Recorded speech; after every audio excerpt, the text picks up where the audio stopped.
అనుకుంటేనే నాకు ఒక డైలాగ్ గుర్తుకొస్తుంది. ఆ డైలాగ్ మీకు కూడా గుర్తుంటుంది. ఒకసారి ఈ వీడియో కూడా ప్లే చేస్తాను చూడండి, మళ్ళా ఇంటర్వ్యూలో ప్లే చేస్తాను. ఒక్కటే సార్ ఏమన్నారంటే, నేను రాజకీయాల్లో ఉన్నంత వరకు నా జీవిత చరమాంకం వరకు వైసీపీలోనే ఉంటా. పార్టీ మారాల్సి వస్తే రాజకీయాల నుంచి తప్పుకొని వ్యాపారాల్లోకి వెళ్తా తప్పితే రాజకీయాల్లో ఉన్నంత వరకు వైసీపీలోనే ఉంటానన్నారు. మరి ఈరోజు ఏమైంది? ఎన్నికలకు ముందు ఆ మాట ఏమైంది? అంత గట్స్తో చెప్పిన వసంత కృష్ణప్రసాద్ గారు మరి ఎందుకు పార్టీ మారాల్సి వచ్చింది? బులుగు కండువా నుంచి పసుపు కండువాకి ఎందుకు వచ్చారు అన్నది ఆయన్ని అడుగుదాం మనం ఒకసారి. పార్టీ మారాల్సినంత బాధ మీకు ఏం కలిగింది సార్? అసలు పుట్టుకతోనే రాజకీయ కుటుంబం నుంచి వచ్చాను. ఓకే, మీ నాన్నగారి గురించి అందరికి తెలుసు. తర్వాత మా నాన్నగారు ఏదో కారణాలతో తెలుగుదేశం పార్టీ నుంచి బయటకు వచ్చారు. నాకు తెలిసేటప్పటికి మా నాన్నగారు కాంగ్రెస్ లో ఉన్నారు. అదే కంటిన్యూ అయ్యాం. అదే జరిగిపోతా వచ్చింది. అదే రకంగా రాజశేఖర రెడ్డి గారి తర్వాత జగన్మోహన్ రెడ్డి గారి పార్టీ పెట్టడం, నేను చేరటం, అదే లాయల్టీతో నేను ఉన్నానండి. కానీ జగన్మోహన్ రెడ్డి గారు వైసీపీ పార్టీలో చేరేటప్పుడు నేను చాలా సందర్భాల్లో చెప్పాను, నన్ను ఆయన 1కి 10 సార్లు పిలిచిన తర్వాత నేను పార్టీలో చేరానండి. రాజకీయాల్లో కొంతమంది ప్రజాసేవ కోసం వస్తారు, కొంతమంది వాళ్ళ నేపథ్యానికి తగ్గట్టు ఏదో ఫ్యాక్షనిజం ఉండే దూరంలో కొంతమంది వస్తారు, కొంతమంది ఆధిపత్యం కోసం వస్తారు, కొంతమంది డబ్బు సంపాదన కోసం వస్తారు. ఇట్లా రకాలు ఉంటాయి వాళ్ళు వచ్చే విధానాల్లో. కానీ నేను వచ్చింది ప్రజాసేవ, గౌరవ మర్యాదల కోసం రాజకీయాల్లోకి వచ్చానండి. జగన్మోహన్ రెడ్డి గారు ఆ మేరకు నాకు గ్యారంటీ ఇచ్చారు, నన్ను మైలవరంలో నిలబెట్టారు. నేను 100కి 100% చాలా చిత్తశుద్ధితో, నిజాయితీతో జగన్మోహన్ రెడ్డి గారి భావజాలంతోనే నేను పనిచేస్తూ వచ్చాను. కానీ నేను ఆయన మీద వన్ సైడెడ్గా ప్రేమతో ఆయనతోనే ఉండాలి, ఆయనతోనే నా రాజకీయ జీవితం ముగించాలి అన్నంత గట్టిగా నేను మీతో చెప్పి నేను రికార్డు చేస్తానంటే చేసుకోండి అని కూడా చెప్పాను. కరెక్ట్.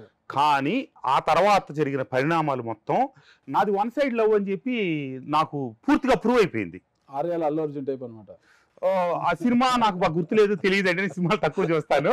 తర్వాత జోగి రమేష్ని తీసుకొచ్చి మంత్రి పదవి ఇవ్వటం, జోగి రమేష్ నా నియోజకవర్గంలో ఇన్వాల్వ్ అవ్వటం, నన్ను నానా చికాకులు పెట్టడం, ఇదేంటి నన్ను ఇబ్బంది పెడుతున్నాడని చెప్పి జగన్మోహన్ రెడ్డి గారి దృష్టికి, పార్టీ పెద్దల దృష్టికి తీసుకెళ్ళటం, అసలు ఏమాత్రం స్పందించకపోగా వాళ్ళ ధోరణి ఎట్లా కనిపించిందంటే అండి, నేను సర్దుకొని జోగి రమేష్ వెనక జోగి రమేష్కి ఒక అనుచరుడు లాగా నేను ముందుకు వెళ్ళాలి అనే అంతగా జగన్మోహన్ రెడ్డి గారు, అంటే నేను కంప్లైంట్ చెప్పిన తర్వాత నేను ఆ విషయం అన్ని మీడియాల్లో వచ్చింది, చాలా రభస నడిచింది. మా నియోజకవర్గానికి సంబంధించి ముందే చికాకు పెడతా ఉన్నారు ఆయన జోగి రమేష్ గారు అనే వ్యక్తి. ఆయన మంత్రి అయిన తర్వాత ఇంకా ఎక్కువ చేయటం మొదలెట్టారు. అది ఆ విషయాన్ని నేను పార్టీ వేదికల మీద రకరకాల కార్యక్రమాలు, కృష్ణా ఉమ్మడి ఎన్టీఆర్ జిల్లాలో పార్టీ ప్లేనరీ నిర్వహించిన ఏకైక ఎమ్మెల్యే నేను. ఇది ఎవరు ముందుకు రాలా, లేదు నేను పెడతానని చెప్పి వాలంటీర్గా ముందుకు వచ్చి కార్యక్రమాన్ని అతి భారీ ఎత్తున నిర్వహించా. దానికి జోగి రమేష్ గెస్ట్కి కూడా పిలవాలా, ఎందుకంటే అతను డిస్టర్బెన్స్ ఆల్రెడీ నన్ను చేస్తున్నాడని చెప్పి, ఎందుకంటే అతను టెక్నికల్గా కృష్ణా జిల్లా మంత్రి కదా. కానీ వాళ్ళతో పార్టీ పెద్దలతో నాకు ఫోన్లు చేయించి చివరికి పిలిపించుకున్నాడు. సరే నేను పిలిచాను మొహాటం కొద్దీ. ఆ వేదిక దగ్గరకు వచ్చి సజ్జల రామకృష్ణారెడ్డి గారు, పార్టీ పెద్దలు అందరూ ఉన్నారు, అక్కడికి వచ్చి అల్లరి చేయించాడు. జోగి రమేష్ నాయకత్వం వర్ధిల్లాలి, జోగి రమేష్ జిందాబాద్, అది ఇవన్నీ వాళ్ళ కళ్ళతో వాళ్ళు చూశారు. మిగతా సంఘటనలను వాళ్ళ దృష్టికి తీసుకెళ్లారు. ఇక రకరకాల గొడవల తర్వాత ముఖ్యమంత్రి గారు నియోజకవర్గ స్థాయిలో ఉన్న ముఖ్యులందరిని పిలిపించి ఒక సమావేశం ఏర్పాటు చేశారండి. ఎవరిని పిలవమంటే 50 మందిని పిలిపించారు. అక్కడ నేను సమస్య అంతా చెప్పిన తర్వాత ముఖ్యమంత్రి గారు ఆ సమావేశంలో ఆ 50 మంది నియోజకవర్గ ముఖ్య నేతలతో ఏం చెప్పారంటే, జోగి రమేష్ మంచోడు, జోగి రమేష్కి అంతేగా మంత్రి పదవి ఇచ్చా, జోగి రమేష్ పెడన్లో పోటీ చేస్తాడు, కృష్ణప్రసాద్ మైలవరంలో చేస్తాడు, కానీ జోగి రమేష్ మైలవరంలో పెద్ద మెజార్టీతో గెలుస్తాడు, మైలవరం గెలిపించే బాధ్యత కూడా నేను జోగి రమేష్ చేతిలో పెడతా, జోగి రమేష్ గెలిపించుకొస్తాడు కృష్ణప్రసాద్ అని చెప్పి మాట్లాడారండి. అంతే తప్పితే అతను పెడంలో అతని పని అతను చేసుకుంటాడు, మైలవరంలో కృష్ణప్రసాద్ చేసుకుంటాడు అని చెప్పి చెప్పలే ఆయన. జోగి రమేష్ ఎందుకు మంచోడయ్యారు జగన్ గారికి? జగన్ గారి మైండ్ సెట్ కి, అతని విధ్వంసానికి ఇద్దరికి సూట్ అయింది అనిపించింది అండి. జగన్ గారిది విధ్వంసకరమైన మైండ్ సెట్ అంటారు మీరు? ఖచ్చితంగా. ఎలా? కొన్ని చిన్న చిన్న పోలికలు చెప్తానండి. రెండోసారి మంత్రివర్గ విస్తరణ జరగటానికి కొద్ది రోజుల ముందు నేను ముఖ్యమంత్రి గారిని ఏదో సందర్భంగా కలిసినప్పుడు, నువ్వు చంద్రబాబు నాయుడు గారిని విమర్శించట్లేదు, లోకేష్ని విమర్శించట్లేదు, నేను నిన్ను ఎట్లా ఓన్ చేసుకుంటాను, నువ్వు గట్టిగా వాళ్ళ గురించి మాట్లాడట్లేదు, నువ్వు గట్టిగా మాట్లాడితేనే కదా నేను ఓన్ చేసుకునేది అని చెప్పి అన్నారండి. అంటే నాకు అర్థం కాని విషయం ఏంటంటే, నేను రాష్ట్ర స్థాయి నాయకత్వం ఏం చేయట్లేదు అక్కడ. నేను గెలిచి పూర్తిగా నా మైలవరం నియోజకవర్గ ప్రజలు అభివృద్ధికి సంబంధించిన అంశాల్లో మమేకమై ఉన్నాను. నేను కనీసం ఎన్టీఆర్ జిల్లా పరిధిలో ఉన్న మిగతా పక్క నియోజకవర్గాల అంశాల్లో కూడా ఎక్కడ కలెక్ట్ చేసుకోవట్లేదు. కానీ ఆయన అంటే ప్రతిపక్ష పార్టీకి సంబంధించిన నాయకుల్ని తిట్టమని జగన్మోహన్ రెడ్డి గారు అడుగుతున్నారు అన్నది నాకు నచ్చలేదు. నేను దూరంగా ఉండిపోయాను. ఎవరైతే నాకు చెప్పినట్టుగానే చాలా మందికి చెప్పారు, ప్రతి ఒక్కళ్ళకి చెప్పారు, వాళ్ళలో పుడికి పుచ్చుకున్న జోగి రమేష్ గారు లాంటి వాళ్ళు చంద్రబాబు నాయుడు గారి ఇంటి మీదకి గొడవకి వెళ్ళారు. ఇంకా కొంతమంది తెలుగుదేశం పార్టీ కార్యాలయం మీదకి వెళ్ళారు.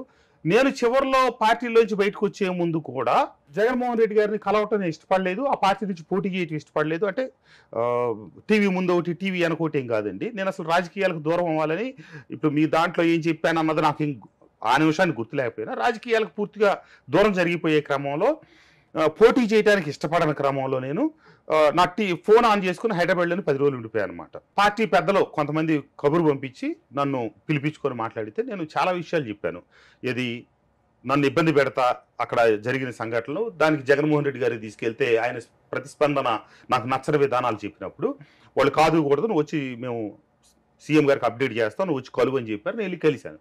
కలిసినప్పుడు కూడా నువ్వు ఇది అన్నావంట, ఇది మధ్యలో పెద్దలు చెప్పిన మాటలన్నీ అడుగుతా, అసలు నువ్వు చంద్రబాబు నాయుడిని ఎప్పుడైనా తిట్టావా, లోకేష్ ఎప్పుడైనా తిట్టావా, నేను పోయినసారి చెప్తే పోయి మీడియాకి చెప్పాను, మీడియాకి చెప్పే ఆ విషయం అంటే ఇట్లా డైరెక్ట్ చెప్పలా.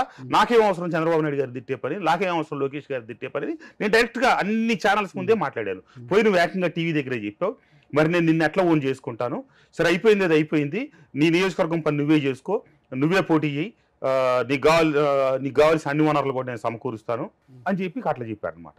అంటే మరి జగన్మోహన్ రెడ్డి గారిది విధ్వంసకరమైన ఆలోచన ధోరణి కాకపోతే ప్రత్యేకంగా ఒక ముఖ్యమంత్రి స్థాయిలో అంటా కూడా ఇంకోటి కూడా చెప్పారండి.